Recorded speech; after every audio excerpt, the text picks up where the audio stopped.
I've always felt a sense of comfort in my family's routine, an easy kind of peace. I'm 45, married with a daughter of my own. My stepmother, Clara, is 67, and I've never really thought about her in any way other than as family. For years, she's been a quiet, reserved woman, content with her books, her gardening, and the occasional chat about the weather. There's something reassuring about her calmness, something familiar. I never questioned it. But lately, something's changed. I couldn't quite put my finger on it at first, but there was a noticeable shift in her. It started slowly, like a ripple across still water. One day I noticed her waking up earlier, dressed in workout clothes, stretching in the living room, and taking walks outside. The Clara I knew didn't do that.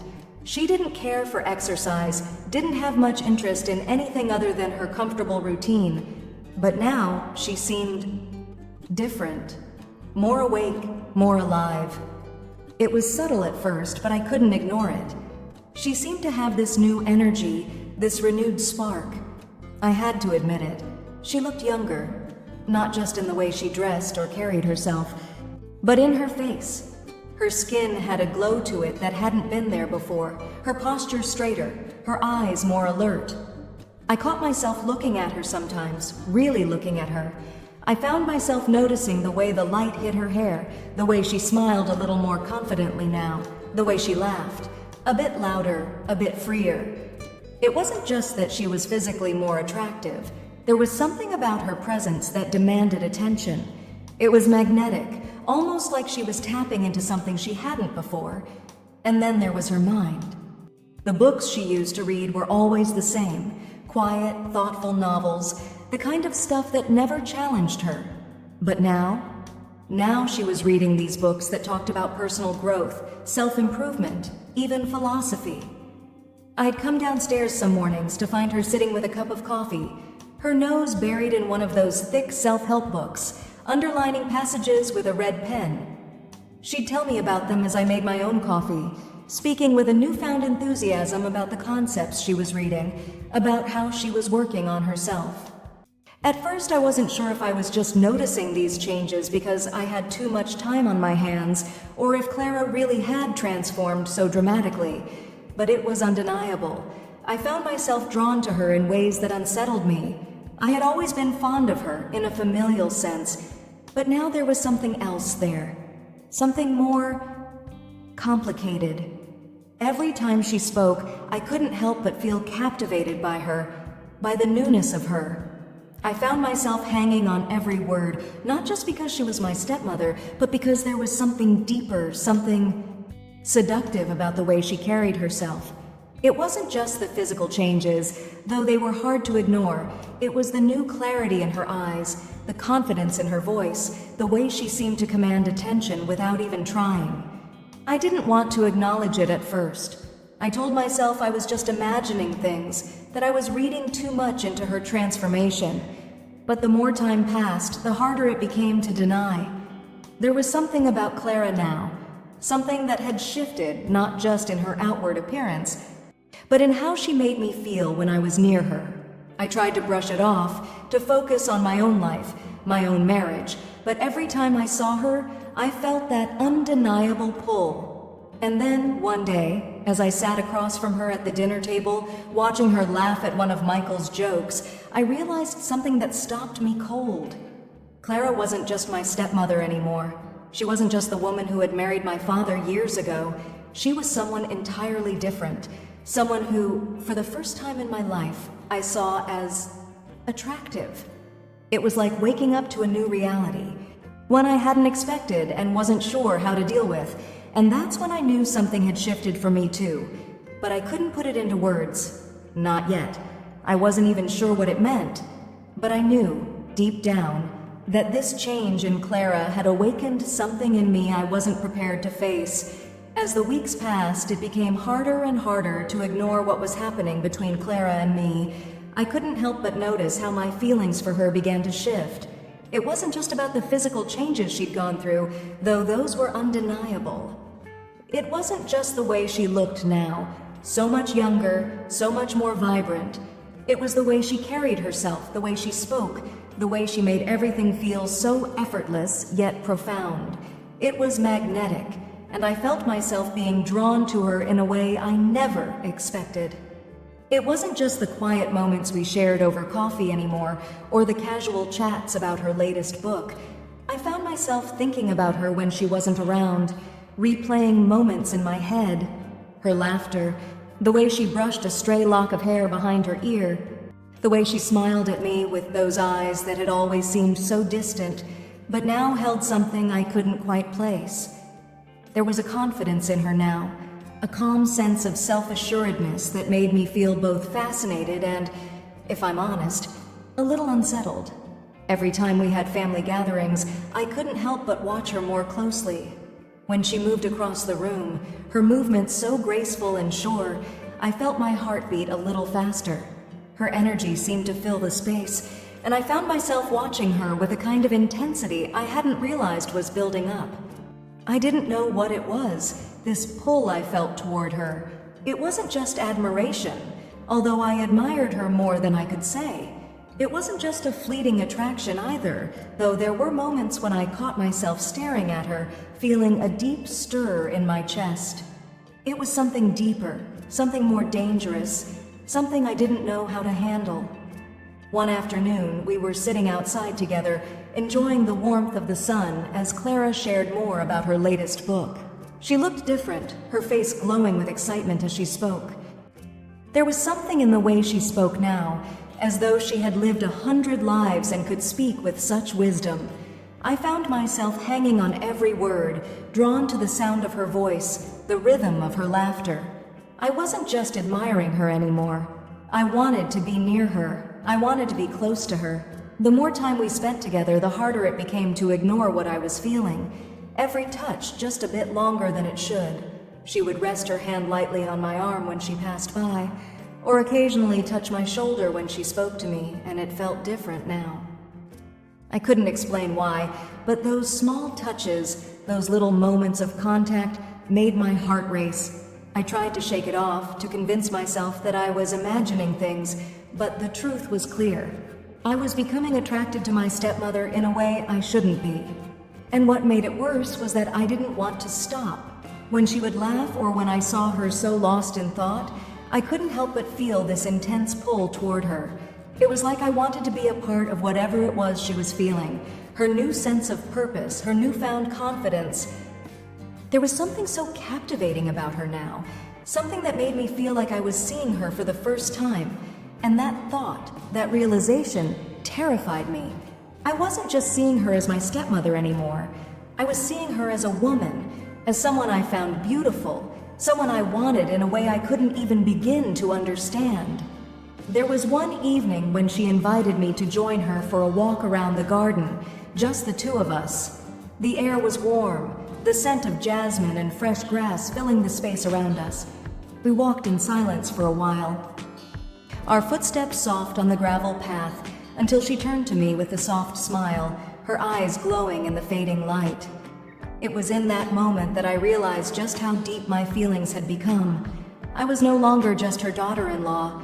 I was someone caught in a dangerous and thrilling attraction to the woman who had transformed before my eyes.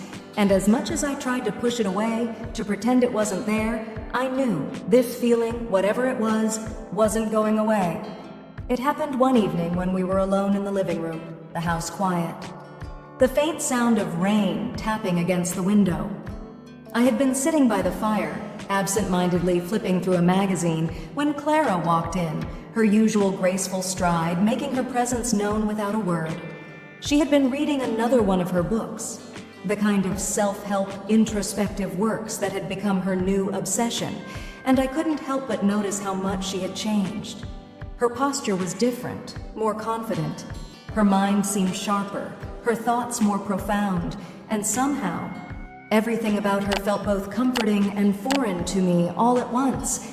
She sat beside me on the couch, close enough that I could feel the warmth of her body radiating toward me. The smell of her perfume in the air, something floral, but not too overpowering. I could tell she had been thinking about something, her eyes distant but alert, as if there was something she needed to say but hadn't found the words for. I felt a lump form in my throat as I wondered what was going on in her mind. We had shared so many quiet moments together over the years, but this felt different, like the air before a storm. After a few minutes of silence, she turned toward me, her gaze meeting mine with a strange intensity. She smiled softly, almost sadly, and then spoke in a low, steady voice. "Maria," she began, her tone hesitant but determined, "there's something I need to tell you." I froze, my heart pounding in my chest, unsure of where this conversation was headed. Was she about to tell me something about her past? Something that would explain all the changes in her? Or was it something more? She looked at me for a long moment, almost as if weighing her. "I've been thinking a lot lately," she continued, her voice trembling slightly, "and I've come to realize something about myself, something that I've been trying to ignore for months now." I could feel my pulse quicken. I didn't know what she was going to say, but I had a sinking feeling it was something I wasn't prepared for. She took a deep breath, then looked directly at me, her eyes searching mine as though looking for some kind of understanding. "Maria, She paused, her words heavy in the space between us. "I think I've been feeling something for you, something I can't ignore anymore." My breath caught in my throat. I stared at her, stunned. I wanted to say something, to tell her that this was crazy, that we couldn't be having this conversation. But instead, all I could do was listen, paralyzed by the weight of her confession. Clara looked down, biting her lip as if afraid of my reaction. But she didn't look away, and that made me realize this wasn't some fleeting thought for her. She was serious, and there was a vulnerability in her that I hadn't seen before, something raw and unguarded. "I know it's wrong," she said softly, her voice breaking slightly. "But I can't pretend it isn't there anymore. I can't pretend that I don't feel this connection with you. I've tried, believe me, but every time I'm near you, I feel like I'm losing control. And She stopped herself, her breath catching in her throat. "I just needed you to know. I needed to be honest with you, Maria." I sat there, frozen, unsure of how to react. Part of me wanted to get up and leave, to put as much distance between us as possible, because this was wrong. But another part of me, a part I couldn't ignore, felt something stir inside me. A longing, a desire. I had known that something had changed between us, but hearing her say it out loud made it all too real. For a long time, neither of us spoke. The air was thick with unspoken words, both of us unsure of what to do next. But in that moment, I realized something. I didn't know how to process what she had just told me. I didn't know what I was supposed to say or how I was supposed to feel. I only knew that everything had shifted, and now nothing would ever be the same again. A few days after Clara's confession, she invited me to the lakeside cabin for a quiet evening away from everything. It was a place we often visited to escape the daily grind, to find peace and solitude. We had shared countless memories there, but this time felt different. There was an unspoken tension hanging between us, like the calm before a storm. The moment we entered the cabin, I could feel the change in the air. It wasn't just the crackling of the fire or the scent of wood and lavender that filled the room. It was the electricity that between us. Clara had prepared the bath, the steam rising in gentle swirls, the scent of rose petals and eucalyptus filling the space. She turned to me, her eyes soft, and without saying a word, I followed her to the bathroom. We both undressed in silence, our movements slow, deliberate. I could feel the warmth of her touch when she handed me a towel, her fingers grazing mine in the quietest of caresses, the soft of candlelight shadows on the walls making the whole atmosphere.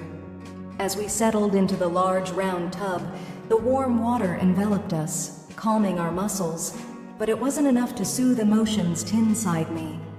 Clara sat beside me, close enough that I could feel her body heat radiating against mine. We stared at each other, the space between us almost unbearable. I could feel her gaze on me, intense, searching. "Maria," she whispered softly, her voice trembling. "I've never been more certain of anything in my life." Her words hung in the air like a confession, and I could hardly breathe. I wanted to say something, to tell her how complicated this all felt, but instead, I found myself leaning closer to her. She met me halfway, her lips brushing against mine in a gentle kiss. The moment our lips touched, I felt everything inside me ignite. It wasn't just the physical sensation, it was the way she made me feel seen, the way she made me feel alive. The kiss deepened, and I felt her hands move gently to my back, pulling me closer. I responded instinctively, my arms wrapping around her waist, pulling her toward me as if I couldn't get close enough. The warm water surrounded us, but the closeness was what consumed me. Her lips moved against mine with such tenderness that it felt like we were the only two people in the world. The world outside faded away, leaving just the two of us suspended in this stolen moment. She pulled back slightly, her forehead resting against mine. "Maria," she murmured, her voice full of longing. "I never thought I'd feel this way, but now that I do, I can't hide it anymore." I closed my eyes, my heart pounding in my chest. Her words felt like a balm, soothing and painful all at once. I couldn't find the words to respond, so instead I kissed her again, this time more urgently, my hands running through her wet hair as I pulled her closer. "Maria, I want you to know this isn't just some passing feeling for me. I've never felt more connected to anyone in my life." Her words were a tender confession, a promise in the midst of our shared vulnerability. I didn't know how to respond. All I could do was hold her, to kiss her again, pouring all the emotions I felt into that single act. She pulled me tighter, her hands tracing the curve of my body as we embraced, the heat of the water doing nothing to cool the fire between us. We kissed again, our bodies pressing together, the passion of the moment undeniable, the world outside forgotten. In the warmth of the bath, with the soft, flickering light dancing around us, we were no longer just a stepmother and stepdaughter. We were two people who had surrendered to the moment, to the undeniable connection that had always been there, waiting for us to see it. But even as our bodies melted together, I knew that this moment was fleeting. We were treading dangerous waters, but in that moment, neither of us could pull away. In the days that followed, I couldn't shake the kiss we shared in the bath. Every time Clara and I were alone, the tension between us felt stronger, undeniable. Our stolen glances, our quiet moments together, all seemed with a new kind of energy, an energy I didn't know how to handle. Clara seemed to have become the center of my world, her presence intoxicating, and I found myself more drawn to her with every passing hour. I couldn't stop thinking about her words in the bathroom. She had confessed how deeply she felt for me, and I hadn't been able to deny the spark that ignited between us. But now, the reality of what we'd done felt heavier. I could see Clara's eyes whenever I closed mine, feel her touch even when she wasn't near. It was intoxicating, but it was also terrifying. We spent more time together, but the air between us had shifted. There was no going back, and I wasn't sure I wanted to. Still, I couldn't ignore the fear creeping in, the fear of what we were becoming, and where this connection might lead. Every conversation felt loaded. It was a dance we both knew we couldn't continue for long, but neither of us could stop. One evening, after another moment between us, I knew it was time. Clara and I sat down in the living room, the weight of everything between us heavier than ever. Her eyes were searching mine, full of hope and something deeper. I could feel my heart pounding in my chest as I took a deep breath, trying to find the right words. "Clara," I started, my voice trembling, "I care about you. I care about you in a way that I never expected, but we can't do this. We can't be together." She looked at me, her face soft, hurt, but also understanding. "I know," she whispered. "I knew this wasn't what it was meant to be." I felt tears prick at the corners of my eyes. This wasn't what I wanted to say, not entirely, but it was the truth. I could feel the pull between us, the way she made me feel alive in a way no one else could, but the consequences were too great. The love, the connection, it had to stay where it was, within the boundaries of family. "I don't want to lose you," she said quietly, her voice thick with emotion. You won't, I replied softly, my hand brushing her cheek. But we have to go back. We can't cross this line. It was hard, so incredibly hard. As I turned away, leaving behind everything that had almost been, I knew this was the right decision, even if my heart ached with every step.